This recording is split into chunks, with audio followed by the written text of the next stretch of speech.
మహోన్నతుడా, సర్వశక్తి సంపన్నుడా, పరిశుద్ధుడా, నీ దివ్య సన్నిధిలో నీ కృపా సింహాసనం చెంత మేమందరం చేరు.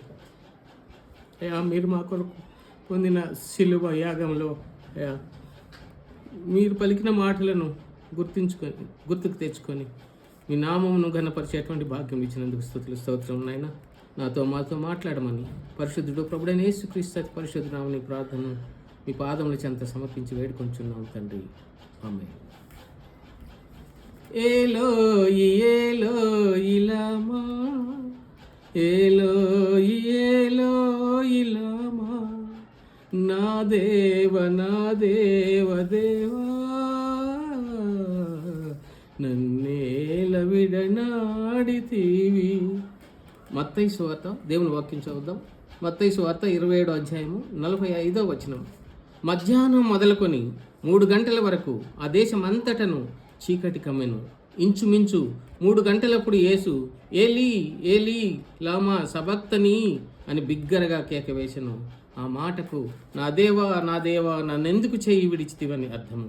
అక్కడ నిలిచిన వారిలో కొందరి మాట విని ఇతడు ఏలి అని పిలుచున్నాడని అనిరి. ప్రియ సహోదరులారా, మరి నేటి యేసు సిలువపై పలికిన 4వ మాట, నా దేవా నన్నెందుకు చేయి విడిచితివి. ఒక పాపం మోసుకొని పోవు దేవుని గొర్రె పిల్ల. పాపం చాలా ఖరీదైనది, అది అన్నిటికంటే కఠినమైనది. దాని వేళ సర్వమానవాళి కలిసిన ప్రాయచిత్తము కలగదు. खून करना आसान है మగర్ చుపానా ముష్కిల్ హై. చంపడం చాలా తేలిక, కానీ దాన్ని దాచటమే చాలా కష్టము. ఆదాము హవ్వలు ఆజ్ఞను మీరిన కారణం, తినవద్దని చెప్పిన పండు కారణంగా మనం దేవునికి దూరం అయ్యాము. మరణం మన మీదకి తెచ్చుకున్నాము. మన పాప క్షమాపణ విమోచన కొరకు క్రయధనము చెల్లించుటకు మన దేవుడు మనలను ఎంతో ప్రేమించను కనుక తన అద్వితీయ కుమారుని బలియాగముగా శిలువ యాగముగా మన కొరకు అర్పించవచ్చును. అతివేగం లాంటిదే. చిన్న ప్రమాదాలైన మరణానికి ఎలా బలి తీసుకుంటాయో ర్యాష్ డ్రైవింగ్, మరి మనం చేసిన పొరపాటు, మన కార్యాలే, మన ఇనిక్విటీసే, మన దోషాలే ఆయనకి సిలువనేసినాయి. క్రీస్తు మరణం అంత బాధలో నుండి కూడా తండ్రికి విధేయుడై ఉన్నాడు. దేవుడు ఎన్నడూ ఆయన్ని మరి తన చేయి విడవలేదు, ఎడబాయలేదు. మరణశాసనం ఎక్కడ ఉండునో అక్కడ మరణశాసనం వ్రాసిన వాని మరణం అవశ్యము కనుక ఆ శాసనము రాసిన వాడు మరణం పొందితేనే కానీ అది చెల్లును. అది వ్రాసిన వాడు జీవించుండగా అది ఎప్పుడైనను చెల్లునా? Where a will exist, the death of the one who made it must be established. For a will is valid only when people die.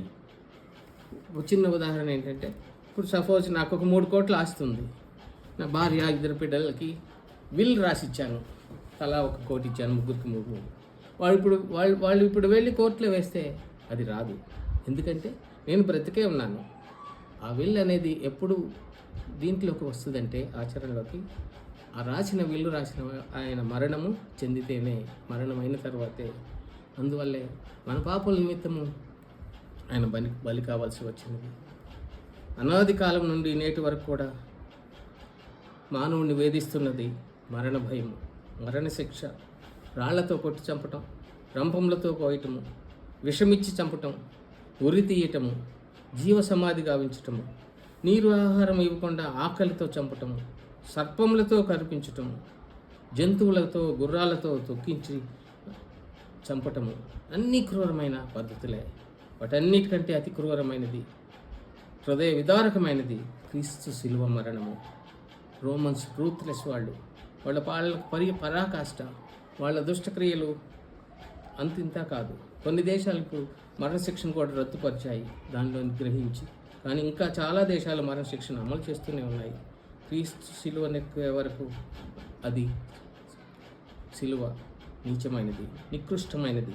పాపులు, దొంగలు, హంతకులు వారిని మాత్రమే సిలువ వేసేవారు. కానీ పరిశుద్ధుడైన మన ప్రభువు దాన్ని మహాశిలువగా మార్చాడు. ఆ శిలువ సప్తపదం, ప్రపంచంలోని సుదినం, సర్వమానవాళి పాపములు కడిగివేయబడినది సుదినము. It's a good Friday. మరణాన్ని మింగివేసిన, మరణాన్ని జయించి తిరిగి లేచిన దేవుని రక్షణ దినము, పవిత్ర దినము, పరమదినము. ఆ శిల్వ శాఖ మనలను తాకకపోతే, స్పృశించకపోతే, no life in us. If the cross does not touch us, if we are not repentant, if we are not reborn, Jesus dying on the cross is not fulfilled. It's a waste. మొదటి మాట, తండ్రి వీరేం చేయుచున్నారో వీరు ఎరుగరు గనుక వీరిని క్షమించుమని అడిగాడు. రెండవ మాట, నేడే నీవు నాతో కూడా పరదేశంలో ఉండు అని మరి ఆయన్ని దొంగకు చెప్పాడు. మూడవ మాట, అమ్మా ఇదిగో నీ కుమారుడని చెప్పాడు. అన్నీ వాగ్దానాలే, అన్నీ ఆయన యొక్క ఆజ్ఞలే. కానీ నాలుగవ మాట, నా దేవా నా దేవా నన్నెందుకు చేయి విడిచితివి అని గొప్ప కేక వేసను. యాంగ్విష్, బాధ, ఆవేదన, ఆక్రందన, ఆందోళన, mysterious, because Jesus lost his father's connection. ఆయన చేయి విడిచాడు. మన మానవాళి పాపముల నిమిత్తము, పాపలతో ఉన్న పాప ప్రపంచంలో, పాప లోకంలో సిలువ వేయబడి ఆయన తిరిగి లేచేంత వరకు ఫిజికల్గా ఆయన విడనాడాడు, కుమారుడిని విడనాడాడు. రిక్తుడై చివరికి రక్త బిందువు కూడా సిలువపై మరణం మన కొరకు తన ప్రాణం గొర్రె పిల్ల పెట్టినట్టు, కసాయి వాని దగ్గర అమాయకంగా తలవొగ్గినట్టు మనందరి పాపం కొరకు తన ప్రియ శిష్యులు పారిపోయినను, స్వస్థత పొందిన వారు లేకపోయినను, హోసన్నా హోసన్నా యూదుల రాజా అని జయధ్వనులు పలికిన వారు రాకపోయినను, ఆఖరికి పరమ తండ్రి కూడా అప్పగించినను మన రక్షణార్థం సిలువలో మరణం ఉంది, తిరిగి లేచెను. All our debt is paid. All our sins are forgiven forever. By his wounds we are healed. ఆయన పొందిన దెబ్బల చేత మనం స్వస్థత పొందాము. మన అతిక్రమములను బట్టి ఆయన గాయపరచబడెను. He was pierced by our transgressions. మన దోషములను బట్టి ఆయన నలుగొట్టబడ్డాడు. He was crushed by our iniquities. లూకాసు వార్తలో అంటున్నాడు. మరియు ఆయన అందరితో ఇట్లా, నేను ఎవడైనాను నన్ను వెంబడింపగోరిన ఎడల తను తాను ఉపేక్షించుకొని ప్రతిదినము ఎవ్రీడే తన సిలువనెత్తుకొని నన్ను వెంబడింపవలను. ప్రేమైన చిన్నమంద, వెళదామా క్రీస్తు సిలువ చెంతకు? మనమందరం ఆయన పాదాల చెంత చేరదామా? సిలువపై వ్రేలాడు యేసుడు, నరులకై విలపించే నజరేయుడు.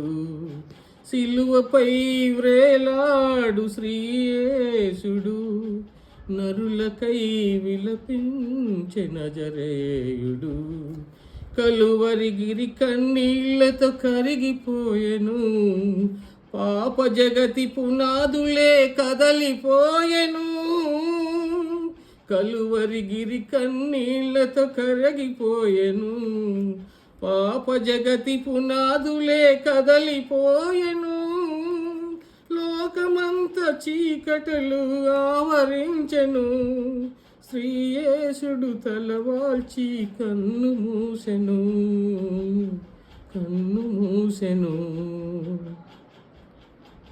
ఆయన సమాధిలో లేడు, ఆయన తిరిగి లేచెను. Is risen. ఆమేన్. థ్యాంక్ యూ అయ్య గారు, థ్యాంక్ యూ ఆల్ చిన్నమంద, and thank you Lord Jesus for your grace. Wonderful అయ్యారు చెప్పారు. దేవునికి స్తోత్రములు. నా దేవా నా దేవా నా చెయ్యి ఎందుకు విడిచితివి అని ప్రశ్నిస్తున్నట్టు చూస్తున్నాం మనం.